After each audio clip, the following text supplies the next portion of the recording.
그리고 약간 그 인플레이션 시대 네, 돈의 네. 가치가 떨어지면서 그러면 부동산은 그래도 좀 위쪽으로 방향을 보지 않느냐라는 거에 대해서 어떻게 생각하세요? 아, 그게 참 그 부분이 제일 무적의 논리인 것 같습니다. 그러니까 무적의 논리. 결국은 화폐 가치는 떨어질 거니까 그렇다면 이렇게 부동산처럼 이렇게 그 희소한 자산은 당연히 우상향할 수밖에 없지 않느냐. 그런데 그거는 뭐 일견 동의를 할 수 있는 부분이기는 하죠. 그 실제로 뭐 터키 같은 데가 물가 상승률이 굉장히 높은데도 이게 기준금리를 막 낮췄더니 이제 부동산이 막 폭등하고 그랬거든요. 그러니까 한마디로 자국의 화폐 가치를 망가뜨림으로써, 그러니까 돈의 가치가 막 이렇게 확 떨어지니까 당연히 이제 돈보다는 더 희소한 부동산은 이제 이 화폐 가치로 환산했을 때 부동산은 이제 확 오른 거였었는데, 네. 근데 저는 우리나라 정부나 하느니 설마 그렇게까지 할까? 부동산 하나 살리자고 우리의 화폐 가치를 막 망가뜨리는 그런, 설마 그렇게까지 할까라는 점은 좀 이제 좀 의문시되기는 합니다. 그러니까 결국은 그 부분은 이제 화폐 가치가 망가지니까, 어차피 장기적으로 망가지니까 그러면 부동산은 화폐로 환산했을 때 뭐 우상향을 한다, 뭐 그런 논리이기는 한데, 그런데 생각해보면은 저는 이제 저희 회사에서 이제 글로벌 자금 운용을 하는 분 말씀을 들어보면은 우리나라에 들어오는 그 외인 자금, 특히 채권을 사거나 이런 그 외인 자금은 우리나라를 약간 그 독일 같은 국가, 그러니까 즉 재정을 굉장히 이렇게 막 팡팡 쓰지 않고 그 균형 재정을 좀 표방하는 특히 이번 정부가 그러죠. 네, 그렇죠. 그런 이미지가 있는 덕분에 이렇게 외국인이 자금이 이렇게 유입이 되고 한다는 거죠. 한마디로 이제 그런 이 방만하게 가지는 그쵸, 않는다. 방탕하게 무너지지 않을 거야라는 믿음으로 이렇게 우리나라 국채도 그냥 계속 사고 자금이 들어온다는 건데, 근데 그런 인플레이션을 계속 이렇게 용인한다라는 것은, 그거는 이제 뭐 이유는 여러 가지가 있겠습니다만, 뭐 정부가 지출을 막 계속해서 방만하게 뭐 늘린다던가, 또 이제 그냥 기준금리를 뭐 좀 경제 체력보다도 더 이제 말도 안 되는 수준으로 막 이제 끌어내린다든가, 뭔가 그런 일이 있을 때 좀 벌어지는 일인데, 그렇다면 그 자체는 어쨌든 원화 가치를 굉장히 끌어내리는 그런 일인 거고, 그러면 외인의 자금도 이렇게 탈출을 하는 일이 벌어지겠죠. 그러니까 뭐 아르헨티나나 뭐 터키 이런 데서 이제 겪었듯이 그런 일이 벌어지면은, 이제 우리나라는 워낙에 외인 자금의 유입과 유출이 되게 좀 쉬운 국가이고, 또 이미 외인들이 또 우리나라 국채의 한 20% 이상을 좀 보유하고 있고 하다 보니까 외인의 자금이 막 이렇게 이 나라는 이제 인플레이션이 답이 없다 하면서 더 이상 이 나라에 투자했다가는 원화 가치가 계속 떨어져가지고 손실이나 보겠다라고 해서 주식이나 채권 시장에서 계속 자금이 빠져나간다면은, 그로 인해서 오히려 시장 금리가 이렇게 올라갈 수 있는, 뭐 이건 어디까지나 되게 극단적인 사례이긴 합니다만, 우리가 화폐 가치를 그냥 부동산을 부양하기 위해서 포기한다라고 하면은 이렇게 외인의 자금이 훅 빠져나가고, 이런 걸로 인해서 오히려 시중의 금리가 또 이렇게 튀어오를 수 있는 그런 부작용도 이렇게 생각을 해봐야 된다라는 겁니다. 가능성이 없지 않다. 네. 물론 이제 우리 정부 입장에서 또 물가 관리하는 입장에서 보면은 또 환율이 또 너무 또 올라가는 것도 좋지도 않고. 또 좋지 않고. 네. 그래서 그 속도 관리 또 분명히 또 정부가 해야 할 몫이기도 하고요. 또 아까 이제 표현을 뭐 내러티브라고 좀 하기는 했는데, 또 하나가 있습니다. 이것도 약간 무적의 논리처럼 요즘에 많이 또 이야기할 수밖에 없는데, 공사비가 엄청 올랐습니다. 이거 역시 물론 이제 인플레이션의 또 그렇죠. 다른 이제 영향이긴 하겠습니다만, 재건축 재개발도 막 올스톱 되다시피 하고, 그리고 또 최근에 어떤 법원의 이제 대법원이죠, 판결도 있었습니다만, 공사비를 전가하지 못하도록 계약서를 쓰는 거는 위법이다. 그건 이제 맞지 않다. 그래서 이제는 공사비도 계속해서 올려줘야 하는 그런 상황에 또 처해지게 되고, 그러면 공사비가 저렇게 올랐는데 기존 집값이 더 오르는 게 맞지 않아? 거기 건자재 다 들어가 있는데. 또 이런 논리도 나오거든요. 네네. 예, 그렇죠. 근데 뭐 실제로 제가 준비한 표를 보시면은 이게 밑에가 건설공사비 지수가 코로나 이후로 되게 막 많이 오른 건 맞습니다. 그래서 이제 표준 건축비가 평당, 이게 회색 반대, 평당 한 800만 원 정도 수준까지로 이제, 근데 보시면은 이게 많이 올랐던 시기가 이렇게 2007, 8년에 또 이렇게 확 많이 오른 적이 있거든요. 공사비 지수 자체가. 그리고 그 전에도 이렇게 많이 오른 적이 있는데. 저거는 뭐 전년 동기 대비 상승률 같은 거. 그렇죠. 예, 전년 대비 상승률이 이제 요 주황색 선이고요. 예. 그래서 이게 오르니까 당연히 평당 건축비 자체도 요 비슷한 시기에 이렇게 확 오르는 모습이죠. 근데 재밌는 사실은 이때 2007, 8년에 공사비가 상당히 올랐는데 네. 그 뒤로 수도권 집값은 2009년부터 2014년까지 계속 침체였었거든요. 공사비가 올랐지만 집값은 오히려들 굉장히 떨어졌었던 시기입니다. 요때가. 예. 예. 근데 그래서 저는 이게 어떤 포인트를 좀 지적을 하고 싶냐면 예. 전체 산업 중에서 제일 부도율이 높은 산업이 건설 산업이거든요.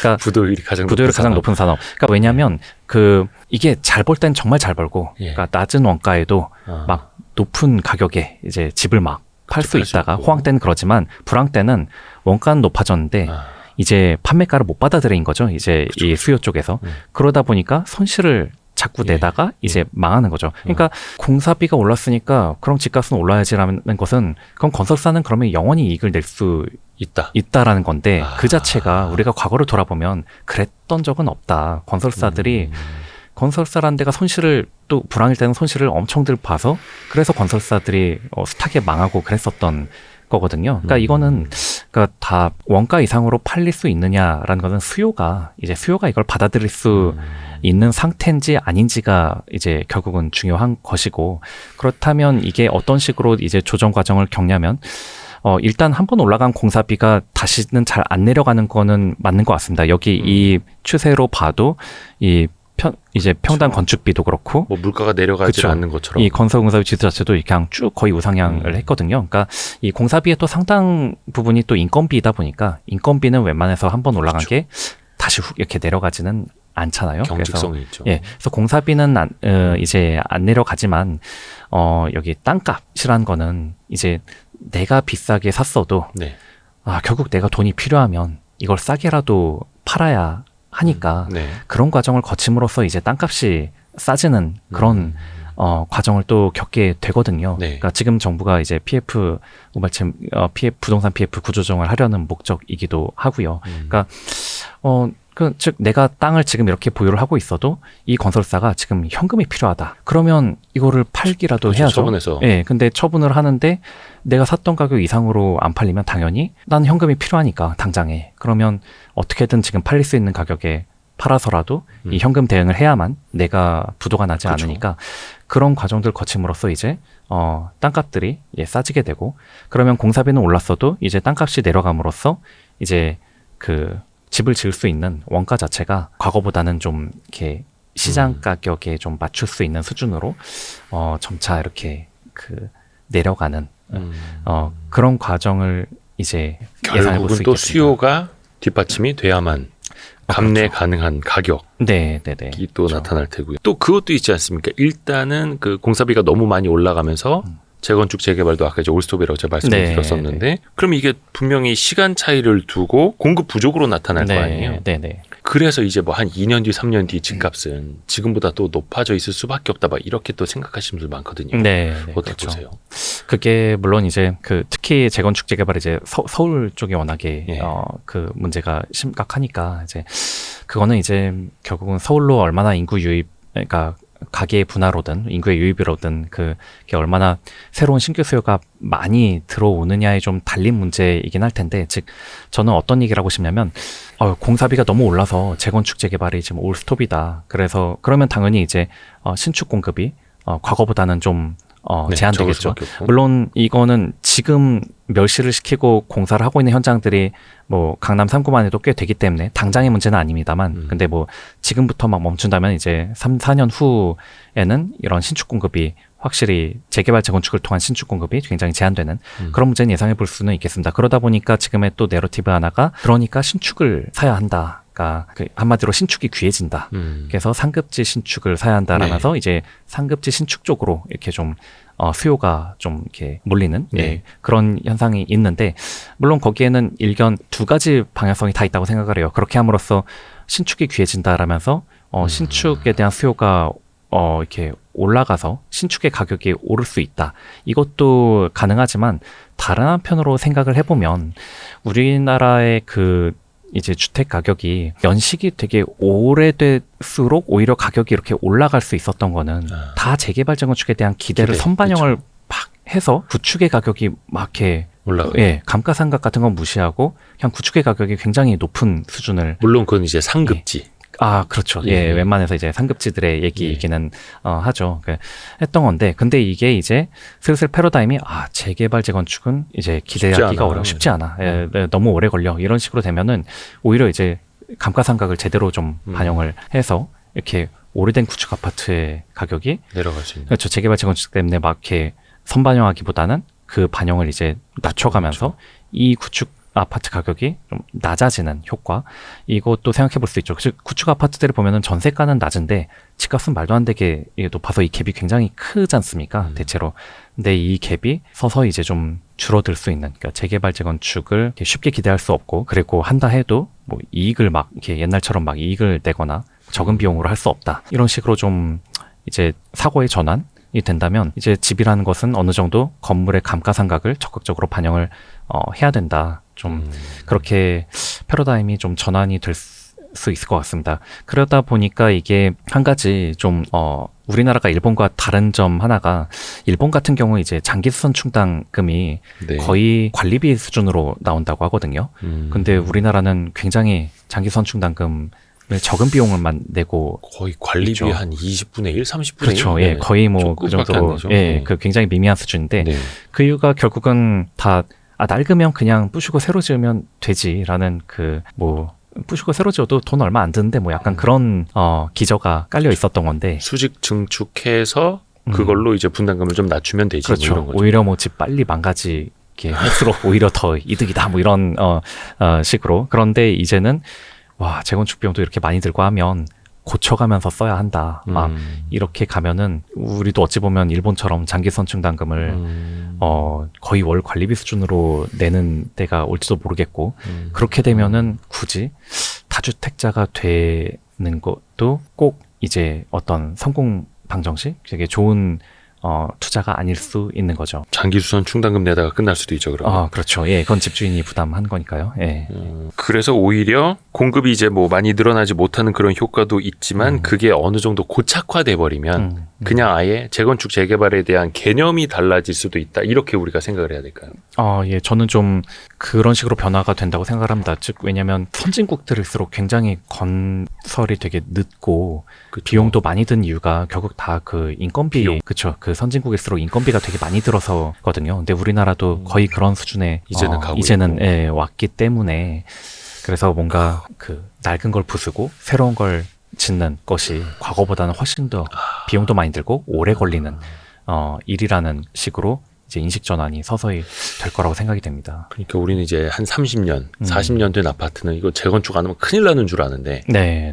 물론 이제 철골 콘크리트 건물은 뭐 100년 이상도 쓸 수 있다고 네. 하니까, 그래서 뭐 리모델링 수요가 더 많아지는 거 아니에요, 이런 얘기도 나오는 거고요. 네. 아예 인식 자체가 달라질 수도 있다. 네. 그렇죠. 저도 그 측면은 생각을 못했었네요. 예. 그리고 또 하나, 요즘에 보니까 빌라는 거래 자체가 원래 이제 적었기도 했는데 네. 거의 없다 하더라고요. 빌라는 네. 매매 자체가. 네. 특히 이제 빌라 전세는 원래 이제 전세 사기도 많고 했다 보니까 아예 그것도 전세라는 게 또 사라지고 월세만 많아지고 있고, 이거는 어떻게 이제 장기 트렌드로 보세요? 어떻게 보세요? 저는 오히려 글쎄 제가 워낙에 좀 역발상 쪽을 더 좋아하다 보니까 이게는 큰 흐름에서 틀릴 수도 있겠지만, 오히려 지금처럼 이제 신축 아파트들이 각광을 받아서 이쪽으로 수요가 가니까 여기는 가격이 많이 오르고, 이렇게 전세는 이렇게 그 빌라라든가 이런 비아파트, 비아파트 거주용, 주거용의 이제 비아파트 쪽은 이제 수요가 막 사라지는 이런 시기에가 오히려, 그러면 이쪽이 더 먼저 조정을 받으니까 투자의 관점에서는 오히려 지금 이렇게 싸지는 것들. 그렇죠. 지금 이렇게 이제 외면을 받아서 싸진 것이 먼저 기회를 줄 거라는 생각을 좀 하긴 합니다. 왜냐하면 점점 갈수록 이게 우리도 이게 성장률 낮아지고 우리의 소득 자체가 이렇게 저성장 국면으로 가게 된다면 집도 결국은 어떤 여기서 자본이득을 막 취하겠다라는 것보다는 그냥 이 일드, 그러니까 이 수익률이 도대체 현재의 가치란 그 임대료라는 현대 가치가 중요한 거로 부각이 될 거로 생각이 들거든요. 그런데 그 서울의 그런 빌라라든가 뭐 그런 그 비아파트들이 분명히 그 수요는 항상 충분히 있죠. 그러니까 예를 들어서 우리는 어쩔 수 없이 이제 그 앞날을 이렇게 예단할 수는 없지만은 이민을 예를 들어서 꼭 많이 받게 될 거다라고 한다면 이분들은 아파트를 막 살 수 있는 분들은 아닐 테고 그렇다면은 약간 이런 비아파트에서 이제 월세를 내거나 이러면서 살아갈 그럴 분들이 많을 텐데, 그러니까 이런 서울에 그러니까 입지가 뭐 아주 나쁘지 않은 곳에 그런 빌라나 이런 비아파트들에 대해서는 항상 월세를 낼 수 있는 그런 수요가 이렇게 꾸준히 있을 것이고, 그렇다면은 그런 월세를 꾸준히 받을 수 있는데 이 빌라나 비아파트의 그 가격 자체가 매우 낮아진다면 이 수익률 관점에서 굉장히 매력적인 가격대가 된다면 그러면 그때 오히려 이렇게 신축 아파트만 바라볼 게 아니라 이쪽을 한번, 그러니까 투자의 관점에서, 부동산 투자 관점에서. 그건 이제 월세 현금 흐름을 내가 거두는데 계산기 그렇죠. 두드려 보니까 야, 이거 월세 전환가율 따져보면 내가 1억을 투자해도 1년에 뭐 얼마를 벌 수 있어? 이런 식으로. 그렇죠. 예, 그러니까 월세 자체가 막 이렇게 훅 빠지지는 않으니까. 예. 예, 게다가 이제 서울이라는 땅에서 어쨌든 그 정도 월세를 부담할 수 있는 그런 인구의 유입 같은 것은 뭐 항상 이렇게 확 빠지지는 않는 거니까요. 그에 비해서는 지금 신축 아파트나 이런 데들은 지금 월세 대비 집값은 굉장히 비싸거든요. 월세 수익률을 계산해 보면 뭐 한 2% 뭐 나오나 해서 이렇게 기준금리보다도 지금 훨씬 낮은 상황인데, 그에 비해서 비아파트는 만약에 가격이 떨어지면 떨어질수록 이 수익률 자체는 올라가는 거니까. 그런 관점에서 오히려 이쪽이 조정을 좀 어느 정도 받고 나면 투자 관점에서는 오히려 좀 그쪽이 그러네요. 더 유망하지 않나 싶습니다. 역발상이고. 네네네. 예. 예전에 버핏이 몇 년도입니까? 그 농장 구입할 때 그런 식으로 했다는 거 아닙니까? 계산해보고. 찰리 먼거가 얘기한 페리뮤추얼일 수도 있는 거고. 근데 다들 이제 빌라를 기피한다. 안 사려고 한다라는 생각만 했지. 근데 지금 아마 근데 뭐 빌라 뭐 경매 콘텐츠라든지 빌라로 이제 월세로 현금 흐름 만드는 이런 콘텐츠 하면은 조회수가 안 나올 거예요. 그렇죠. 그렇죠. 그렇죠. 말 그대로 이건 이제 역발상을 생각하시는 소수만 생각할 수도 있겠고. 네. 이게 그냥 한 가지 짚어보고 싶은 거는 이 트렌드라는 게, 그러니까 물론 뭐 10년, 20년 보면은 이렇게 영원할 것 같은 그게 한 오랜 시간 지나면 또 이게 완전히 바뀌는 경우들이 허다하다 보니까, 사실 옛날 과거 자료들 보면은 아파트는 정말 서민을 위한 걸로 우리나라에서도 그렇게 지어져서 이렇게 아파트에 입주하셨던 분이 꼭 돈 많이 벌어서 마당에 있는 단독주택을 사겠습니다. 이런 인터뷰를 초반에. 그렇죠. 이제 그 아파트 같은 거 살기 싫다는 거죠. 그냥 성냥갑 같은데 왜 들어가요? 그렇죠. 막 그냥 내 마당이 있는, 그냥 나 혼자 층간 소음 이런 것도 없고 그런 거에 그냥 근데 이 아파트를 꼭 벗어나서 나만의 단독주택을 사야지. 막 이게 오히려 과거 인터뷰 원래 그게 맞는데. 어찌 보면은 좀 그렇죠. 근데 이게 어느덧 이제 사실은 지금 워낙 그 강남 서초 같은 이런 입지 좋은 데를 아파트들이 차지를 하고 있으니까, 물론 그런 입지라는 거 측면에서라도 이 아파트들의 가치가 뭐 이렇게 계속 유지는 되겠으나, 지금의 어찌 보면은 나중에는 비아파트가 다시 각광을 받는 시기도 올 수 있지 않나. 이렇게 어차피 재건축 재개발도 너무 어렵고 또 아파트라는 게 낡으면 낡을수록 또 이게 굉장히 좀 이렇게 단독이나 그런 거보다도 이렇게 수리나 이런 측면에서 또 좀 상당히 좀 힘들고, 또 이게 워낙에 그 단지 내 사람이 많다 보니까 같이 통일된 의견을 내기도 힘들고 좀 그러지 않습니까? 그렇죠. 예. 그래서 아마 빌라 경매 꾸준히 하셨던 분들은 또 이럴 때 막 줍줍하러 다니실 수도 있을 것 같고. 그러니까 빌라 경매도 일단 건수가 이제 낙찰 건수가 많이 늘었대요. 이게 뭐지? 그러고 보니까 막 LH라든지 전세 사기 물건들을 이제 공공 분야에서 낙찰 받아간 것 때문에 많아 보이고. 이것도 나중에 한번 또 우리가 공부 한번 해야겠다.